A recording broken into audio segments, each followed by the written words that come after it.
Assalamualaikum warahmatullahi wabarakatuh. Halo ibu bapak, salam dan bahagia. Apa kabar semuanya? Mudah-mudahan kita senantiasa diberikan kesehatan oleh Allah Subhanahu wa taala. Ibu bapak, selamat bertemu kembali dengan channel Media Edukasi dan Dakwah, sebuah channel yang menyajikan tentang tips, trik, tutorial dan informasi tentang pendidikan. Ibu bapak, pada kesempatan video kali ini saya ingin berbagi dengan ibu bapak sekalian, yaitu video dengan judul Alur Penerapan Pembelajaran Diferensiasi. Silakan simak dan tonton video ini, dan jika video ini bermanfaat untuk ibu bapak sekalian, mohon dukungannya dengan cara menekan tombol subscribe, like, share, dan komen. Tidak lupa juga mengucapkan ribuan terima kasih kepada subscriber dan para penonton setia dari channel Media Edukasi dan Dakwah. Teriring doa, mudah-mudahan ibu bapak senantiasa dimurahkan rezekinya oleh Allah Subhanahu wa taala. Baik ibu bapak, langsung menuju pada materi berikutnya.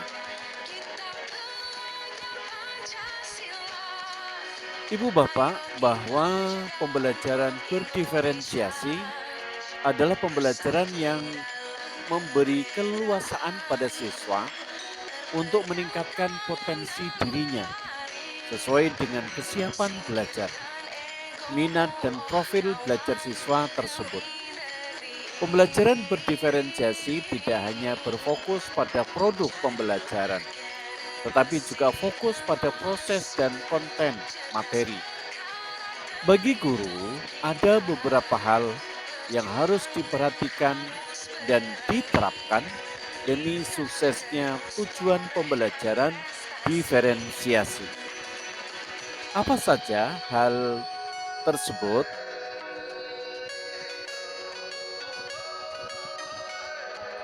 Yang pertama, ibu bapak harus memetakan kebutuhan belajar siswa. Sebagai guru, tentunya Anda paham bahwa siswa akan bersinergi dengan sangat baik apabila tugas yang didapat sesuai keterampilannya.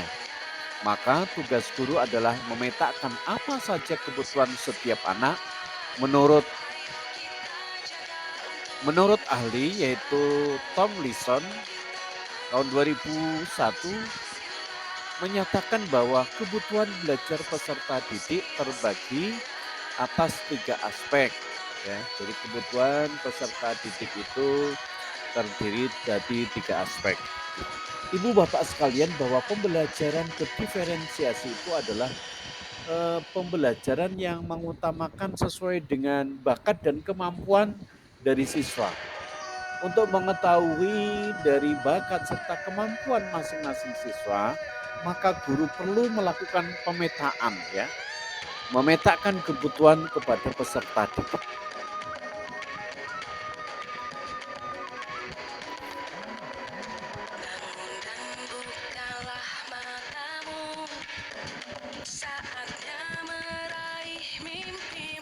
Ibu bapak, selanjutnya yang pertama adalah kesiapan belajar. Kesiapan belajar atau yang bisa dikenal dengan istilah readiness merupakan kapasitas untuk menampung dan menyerap materi baru. Sebelum memberikan tugas, guru seharusnya mengidentifikasi bagaimana kesiapan siswa. Meskipun hal ini membuat mereka keluar dari zona nyamannya dan merasa semua akan berjalan normal jika guru memberikan dukungan yang memadai. Dengan begitu, siswa tetap mampu menerima informasi tersebut.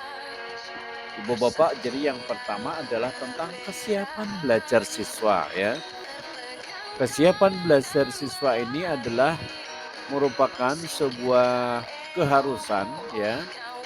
Ketika siswa sudah eh, mempunyai kesiapan dalam belajar, maka ya siswa akan mudah untuk diajak melakukan aktivitas pembelajaran atau melakukan inovasi-inovasi dalam pembelajaran.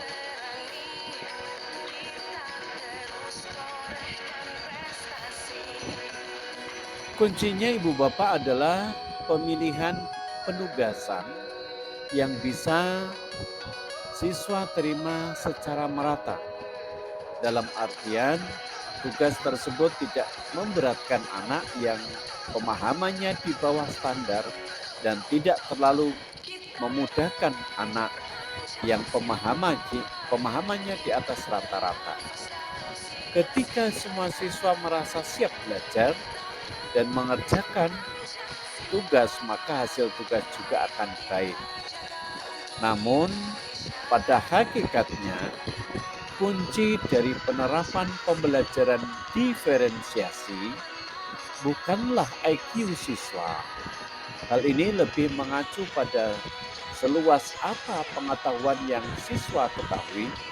Tentu saja besar kecilnya pengetahuan tersebut masih berhubungan dengan minat dan profil siswa. Nah, Ibu Bapak, bahwa kuncinya dari kesiapan belajar ini adalah eh, siswa harus benar-benar mempunyai pemahaman, ya, mempunyai pemahaman dan kesiapan tentang belajar. Kalau siswa sudah mempunyai kesiapan belajar, ya, maka siswa dapat mengerjakan tugas-tugas yang diberikan guru tanpa harus merasa terbebani.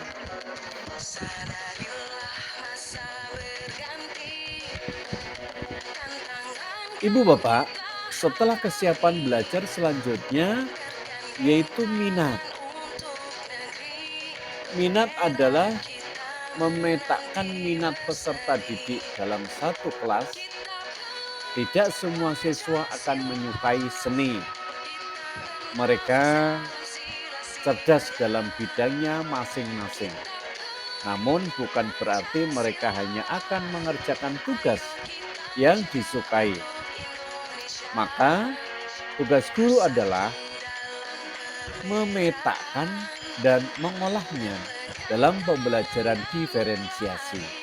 Sekalipun perbedaan minat itu sangat banyak, bukan berarti guru pasrah dan membiarkan pembelajaran gagal begitu saja. Jadi Bu Bapak sekalian, bahwa minat itu sangatlah penting, ya, bagi peserta didik, ya, karena tidak setiap siswa itu punya minat terhadap pelajaran matematika, umpamanya tidak semua minat kepada pelajaran IPA atau mungkin dia dalam seni dan lain-lainnya. Yang tidak punya minat bukan berarti dia tidak mengerjakan atau tidak ikut pembelajaran matematika umpamanya. Melainkan tetap sama, tugasnya juga sama, harus mengikuti dengan yang sama. Di bawah ini adalah cara untuk menarik dan menyatukan minat dalam kegiatan belajar mengajar. Yang pertama, menciptakan lingkungan dan suasana pembelajaran yang asik. Yang kedua, yaitu mengaitkan konteks pembelajaran dengan minat setiap individu. Selanjutnya yang ketiga, mengkomunikasikan tujuan dan manfaat pembelajaran. Jadi setiap melakukan pembelajaran harus dikomunikasikan dulu, disampaikan tujuannya apa. Setelah pembelajaran ini selesai, manfaatnya apa. Yang berikutnya adalah melibatkan siswa agar aktif dalam pemecahan masalah seperti problem based learning. Nah, itu Ibu Bapak sekalian, bahwa siswa diharapkan harus terlibat aktif di dalam pembelajaran tersebut.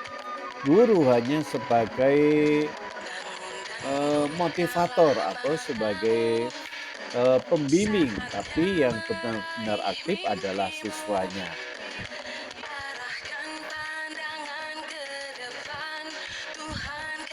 Ibu Bapak, selanjutnya yang ketiga adalah profil. Profil belajar ini lebih mengacu ke sikap dan peran siswa terkait kenyamanan dalam belajar. Profil ini mengacu beberapa faktor. Antara profil belajar ini lebih mengacu ke sikap dan perasaan siswa terkait kenyamanannya dalam belajar. Profil ini mencakup beberapa faktor antara lain Yang pertama adalah suasana dan lingkungan. Tidak semua anak menyukai suasana ramai dan tidak semua anak pula menyukai suasana yang sepi. Maka guru wajib mengkondisikan kelas agar menciptakan impression yang sewajarnya.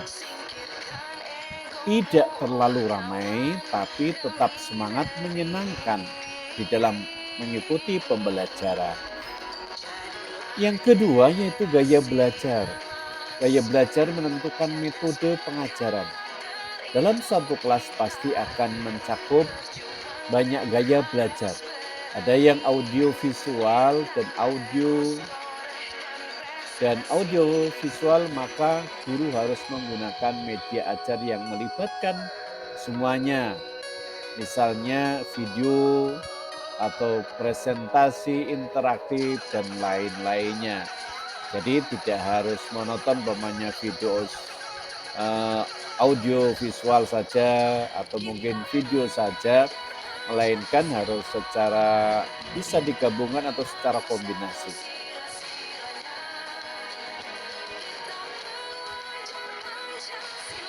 Ibu bapak, yang selanjutnya adalah karakter. Tentang terberat adalah menyatukan semua siswa. Faktanya siswa satu dan lainnya tidak memiliki karakter yang sama. Sebagai upaya menciptakan kelas yang kondusif dan melibatkan semua siswa, ada baiknya guru menerapkan pembelajaran berbasis proyek atau pemecahan masalah. Dengan begitu mereka akan terdorong untuk bersatu dan bekerja sama. Kecerdasan. Ini erat kaitannya dengan materi ajar dan penugasan sebagaimana konsep dalam kurikulum Merdeka. Guru bebas menyesuaikan materi dan tugas sesuai keadaan anak. Oleh sebab itu, dalam kecerdasan ini tentunya kita tidak boleh membeda-bedakan antara kecerdasan siswa yang satu dengan yang lainnya. Bahkan kita sama sekali tidak boleh membodoh-bodohkan siswa. Selanjutnya ibu bapak yaitu setelah melakukan pemetaan ya, kemudian selanjutnya adalah merencanakan pembelajaran diferensiasi ya. Selanjutnya jika sudah fix dengan pemetaan di atas, guru bisa menyusun perencanaan pembelajaran diferensiasi. Hal ini mencakup beberapa hal seperti materi ajar, metode pembelajaran, penugasannya, dan juga penilaian. Sebagaimana pemetaan sebelumnya, pasti semua itu imbang sesuai dengan kemampuan siswa ya, untuk mencapai target belajar.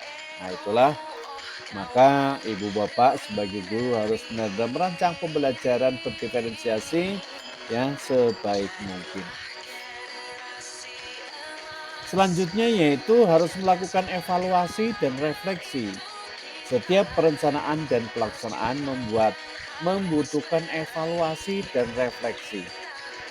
Tujuannya tentu saja untuk mengetahui seberapa keberhasilan penerapan ide atau inovasinya. Dalam hal ini, guru wajib memperbaiki apabila masih terdapat kesalahan atau hambatan dalam pembelajaran. Harapannya pembelajaran selanjutnya akan lebih baik dan mampu menyabet semua golongan, semua goal yang diharapkan. Nah itu Bapak sekalian, bahwa sangat penting sekali Bapak setelah melakukan pembelajaran harus ada evaluasi dan refleksi. Evaluasi dan refleksi adalah merupakan umpan balik atau untuk mengukur sejauh mana keberhasilan dalam pembelajaran tersebut.